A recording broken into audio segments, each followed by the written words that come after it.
Aytilgan lokatsiya bo'yicha keldim. John Tower gastinisasimidi? Ichkarida odam bor. Bo'ldi, kiryapman.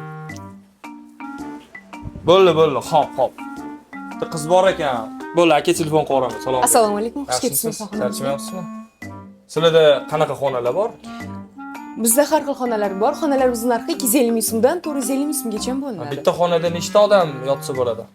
Bir kishilik xonamiz ham bor, 2 kishilik xonamiz ham bor, 4 kishilik xonamiz ham, ya'ni oilaviy xonalarimiz ham mavjud. Xonalarimiz qanaqa? Narxlari 250 ming so'mdan 400 ming so'mgacha. Yuring o'sha oilaviy xonalarni bitta tomosha qilaylik.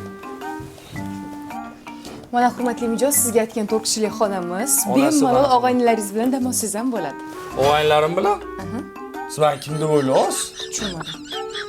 Men og'aynisi bilan dam oladiganga o'xshayman. Kimdir oilaviy keladi, kimdir. Men oilam bilan kelmoqchiman shu yoqqa. Onasi qara, xonalar vashi zo'r ekan. Bu yoqda 4 xonali ham bormi? 4 ta odam sig'adigan xonalar ham bormi? Bu 4 kishilik xonamiz, 3 kishilik xonalarimiz ham bor. Bemalol ko'rsataman. Ketdik, ko'ringlar. Mana hurmatli mijoz, bu 3 kishilik xonamiz. Oilaviy ham, og'aynilaringiz bilan bemalol dam olasiz. Onasi ko'rsam, mana konditsionerlari, divanlari, spalnilari, mana choy-poy ichishga sharoitlar, vanna, tualet, sanuzel, hamma sharoitlar bor ekan bu yerda. Bo'ldi, menga 3 kishilik xonangiz yoqdi. Hech bir narx hozir. 3 kishilik xonamiz 350 ming so'm bo'ladi. Va 4 kishilikchi?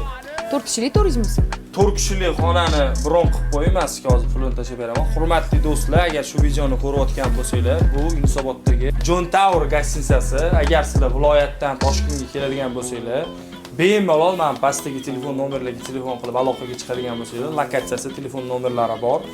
Agar viloyatdan shu videoni ko'rayotgan bo'lsanglar, Toshkentga yaqinlikka kelayotgan bo'lsa, shu videoni like bosib jo'natib qo'yinglar.